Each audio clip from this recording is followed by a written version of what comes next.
Hello everyone and welcome back to the Kitchen Science Cooks. Today on the channel we're going to go ahead and work on two beautiful dry-aged USDA Prime 17.5-pound briskets. Let's go ahead and let's get into it.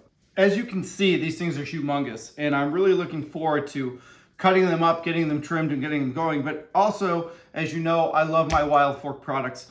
And so I was really happy to actually get there, and these are the last two briskets I could get.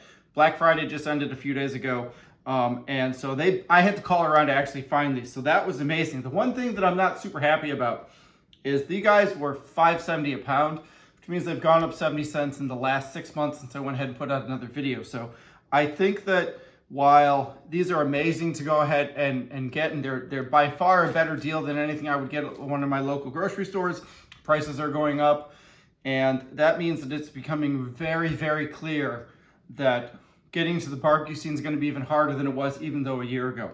So you're probably wondering, why am I doing two? So the plan for today is I have a big party coming up. It's in a few days. So I want to go ahead and trim these and get them prepped, get them seasoned, get them to dry age with their seasoning on them overnight, open it in an open air refrigerator. After that is done, we're going to go ahead and put both of them on my large green egg. Yes, that's right. We're going to put both of these about a little rack. I'll walk you through how that looks. I also went ahead and just did a bunch of maintenance. Just went ahead and put that video up last week. So if you haven't seen that, go ahead and pause this, go to that, see what I had to do to get the egg ready, and then come back to this guy and check it out and see exactly what you think. But for right now, this is going to take a while. I've never done two briskets at the same time on my egg before, let alone ones that are 17.35 and 17.5 pounds. So let's go ahead and let's get to trimming, because this is going to take a while. All right, everyone, so we're going to start to trim the brisket. We've got a nice big thick fat piece right here that's sandwiched in between the flats and the points. We need to go ahead and trim that out. You want to get rid of most of it. You want to make a little V on the inside. We then want to go ahead and start shaping it before we then flip it back over. Once we flip it over, we mainly just want to go ahead and get rid of all this oxidized fat. Try to keep about 1/3 of an inch of fat on the flat part and try to keep about 1/4 of an inch of fat on the point part. Now finish putting this all together. All right, everybody, so now it's time to go ahead and complete the other piece of this puzzle, which is making smoked beef tallow. So this is some trim I have. I had a lot more than this. I don't need all of it to make what I got to make. So I'm literally just going to take a knife and cut up these chunks. And I have a video that I'll go ahead and put right up here. And it's about how to make your own smoked beef tallow. And I take you through the process of like actually doing all of this, like the proper way, like running the fat through a grinder and getting it nice and cold and kind of doing all that. This is the fast way to go ahead and do this, which I think a lot of you go ahead and appreciate, because you know you might not have a grinder and you may not have the time to go ahead and actually put to all of that. So this is sort of my fast way of doing this. Now this is going to be an edible snack when we are done. And that's the other reason that I do this, is because it's a fun little crunchy accompaniment. So what I've generally done with a lot of the cracklings in the past that I make is, once I get them nice and smoky and nice and crispy and whatnot, I go ahead and I put them in some saran wrap. I add some salt, then put them in saran wrap, and then I save them for like the next day or two, and I add them to whatever it is that I'm eating. My favorite way to eat them is on a burrito. It gives a great little crunchy snack, or great little crunchy accompaniment to what I'm building. It's really, really, really delicious. And so that's what I'm trying to go ahead and do here. So this pan that we've got sitting right here, I've used before. You can kind of tell it's a little smoky on the inside. This is generally what I end up making this in. And I'm doing a smaller amount this time because, again, you know, back to what I'm trying to do. I'm trying to do two 17-pound briskets in one big green egg, and that egg is not big enough. You know, I bought a rack. I'm going to show you the rack once we go ahead and get everything on the smoker. But the idea here is, can you go ahead and utilize your big green egg to prep a big party? And you should be able to. But unfortunately, the large that I have, as amazing as it is and as much as I enjoy it, I've always thought about getting a larger one, getting an XL. You know, I'm trying to talk work right now into letting me buy a double XL. That way, when I do things like this for them, it's a little easier on me, you know, because I like doing it. I don't have to do it. It's not part of my job. I really enjoy doing it. I enjoy making it. I enjoy seeing you know, everybody enjoying it when we're having it at lunch or at dinner time. So that's kind of where all this started from. I'm just, you know, I like giving back to my community, and this has been a phenomenal way for me to go ahead and do that. So this is our scrap. We're gonna pop it into this pan right here. I'm gonna saran wrap it for now, let it stay cold, and then once the briskets go on the oven or on the egg tomorrow, then we'll go ahead and pop them in. So I already cleaned up the area, I already wrapped them up and put them away. And for now, this is sort of the last thing that we're gonna do today. And then tomorrow we're gonna season them, we're gonna get them on the egg, and we're gonna go ahead and let them smoke. Probably take 10 to 12 hours, maybe longer, I don't know. But I'll show you the methods that I'm using to go ahead and do that. So stay tuned, and I'll see you tomorrow. For you guys, it'll be seconds, but for me, it'll be another 18 hours.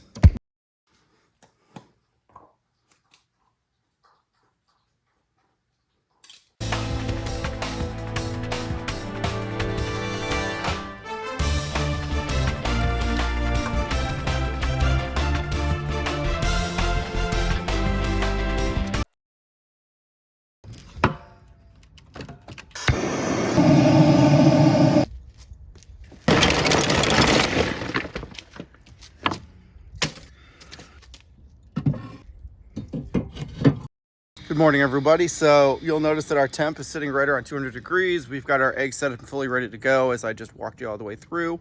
We've got our grill grate and our deflector plate in there, but I want to talk to you about this. So this is my Big Green Egg Genius. I got this as a birthday gift one year, and this is kind of the pack that I have. So it has a motor, it has a plate sitting right here, as you can sort of see. And then I have a battery backup system that's built in that actually charges it. From there, it has a pit temp that goes inside, and then next to that, it's got another temperature probe that we'll use. Now, I, for some reason, thought I had two of these. I don't, I only have one. So we're gonna use this for the thickest piece of brisket that we have when we go ahead and we get this guy in here. But let me walk you through how this works. So I have a nice Big Green app set up on here. I click on that, and so you can see we've got our pit temp that we're shooting for right now. We have what our current pit temp is. We have our fan output, and then I have our meat, which I haven't set up yet. And this is essentially what I'm gonna do. This is how I'm gonna monitor it. This system attaches to my Wi-Fi, so I don't need to go ahead and actually leave a phone out here, even though I do, because I want to go ahead and make sure that I get this. Now, this is not a slight against Big Green Egg. They have a company build this for them. I'm trying to remember the company's name is. I'll put it down right here. But every once in a while, this thing jumps offline. It's kind of annoying, but it does.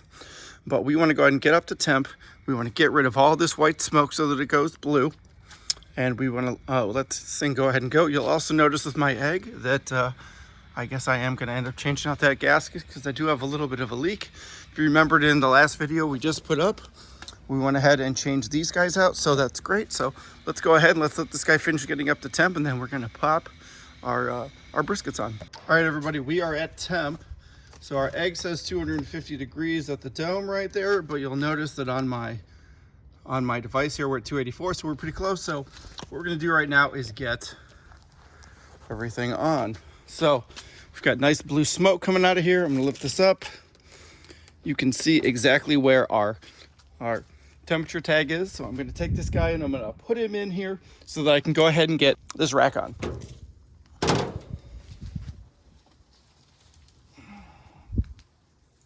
And there we go. So that's one. Now we're gonna work on the rack, and you can see how it's set up in there. It just makes it all the way around, which is exactly what we want. Now, I've never done this before, so I don't know how it's gonna work. I'm gonna then take this guy, pop him in here on top of the rack, just like that. You notice I've got my thermometer sitting right in here.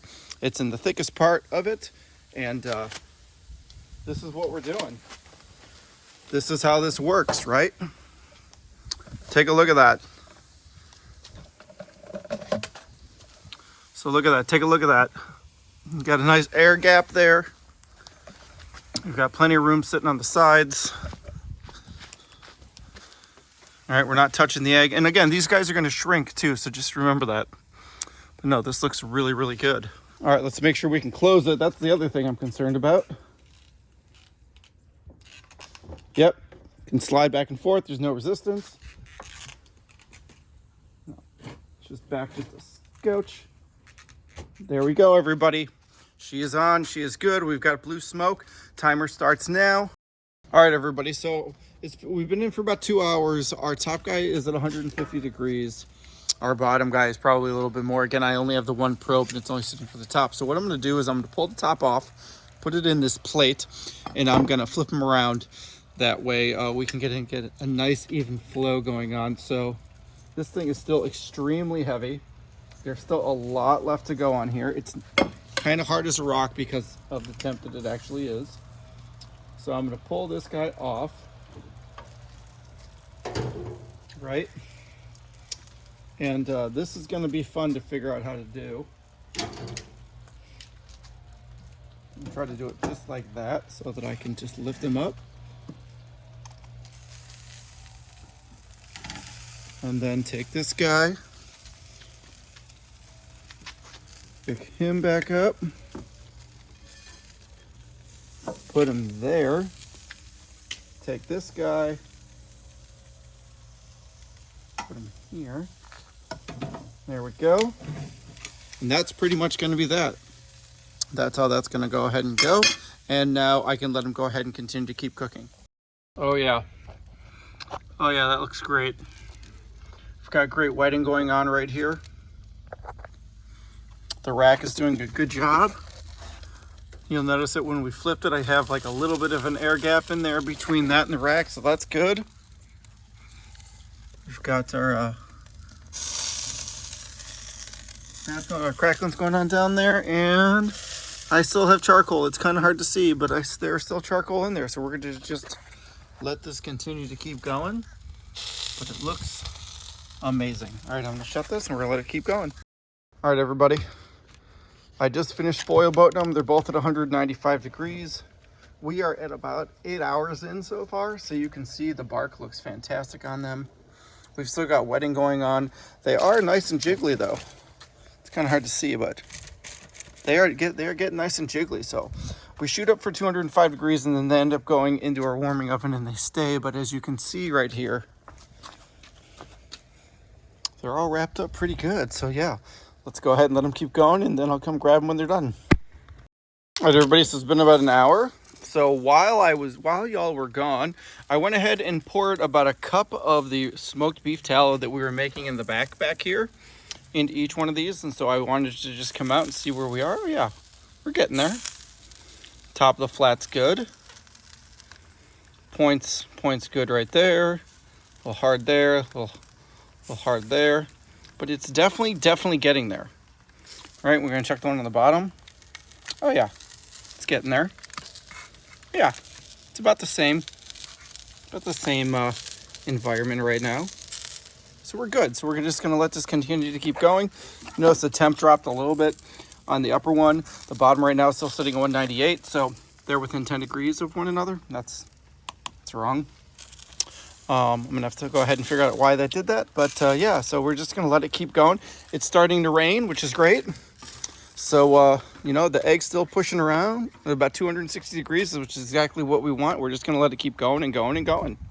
All right, everybody, we are coming up on hour 11. This thing's at an eternal temp of 209, and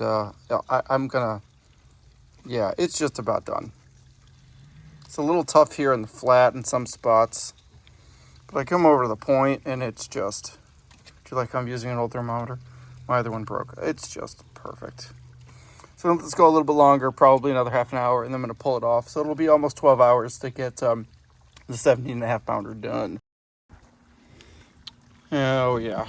Oh yeah. Oh yeah. Look at that. Goes right in like butter. We're going to pull this guy off. We're going to pop him into our warming oven. We're going to let him sit until tomorrow at lunch, which is going to be about 12 hours. Funny enough, I've also had to add charcoal twice. I didn't really tell you guys about that. I take the whole thing apart. I put the charcoal in. I relight it. I put it back on. So as it sits right now, both briskets have shrunk about 25%. They're going to shrink a little bit more as they sit in the warming oven, and that's pretty much that. So let's go ahead and let's get this guy off. Let's get him in the warming oven, and I'll check on it with you guys tomorrow. All right, everyone. So unfortunately, I lost the footage that shows me cutting up the briskets. But let me tell you, they were amazing. They were just as good as all the ones that I always get from Wild Fork. USDA Prime, 17.5 pounders.